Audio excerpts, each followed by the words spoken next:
വിസ്മയ കാഴ്ചയൊരുക്കി ക്രിസ്മസിനെ ഇത്തവണയും വ്യത്യസ്തമാക്കുകയാണ് തിരുവനന്തപുരം ജില്ലയിലെ തീരദേശ ഗ്രാമമായ മരിയനാട്ടെ യുവാക്കൾ.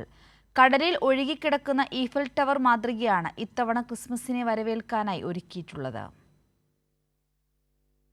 ഈഫൽ ടവർ കാണാൻ ഇനി പാരീസിലേക്ക് പോകണ്ട.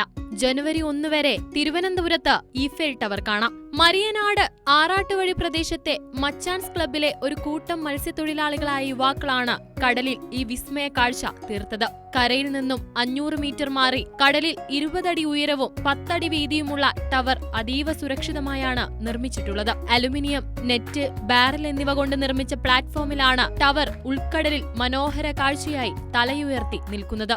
എല്ലാ വർഷവും വെറൈറ്റി ആയിട്ട് ചെയ്യുന്നു വിചാരിച്ചാണ് കടലിൽ ഇതുപോലെ ഇട്ടത്. ഇതിനു മുമ്പ് നമ്മൾ കടലിൽ ഇട്ടിട്ടുണ്ട്.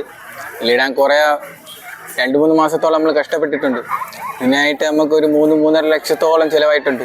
നമ്മളെ സഹായിച്ചത് ഇവിടുത്തെ കൺസേൺ പ്രോസസ്, പിന്നെ HFC, നമ്മളെ ഇടവക, പിന്നെ ഇവിടുത്തെ നാട്ടുകാരും വള്ളക്കാരൊക്കെയാണ് നമ്മളെ കൂടുതലായിട്ട് സഹായിച്ചത്. പൈസ ആയാലും അല്ലാത്ത സഹായാലും ഇവിടുത്തെ നാട്ടുകാരൊക്കെയാണ് ഇതുപോലെ സഹായിച്ചത്. ഒഴിവു സമയങ്ങളിലാണ് നിർമ്മാണത്തിനായി സമയം കണ്ടെത്തിയത്. 3 ലക്ഷം രൂപ ചെലവിൽ ഏകദേശം 2 മാസം കൊണ്ടാണ് ഈ വിസ്മയ കാഴ്ച ഒരുക്കിയത്. 2 വർഷം മുൻപ് കടലിൽ ക്രിസ്മസ് ട്രീ ഒരുക്കി മച്ചാൻസ് ക്ലബ്ബ് ഏറെ ശ്രദ്ധേയമായിരുന്നു. ഇത്തവണയും അതുപോലൊരു വിസ്മയമാണ് മച്ചാൻസ് ക്ലബ്ബ് നടത്തിയിരിക്കുന്നത്. കടലിലെ വിസ്മയം കാണാൻ 100 കണക്കിന് ആളുകളാണ് ഇവിടേക്ക് എത്തുന്നത്.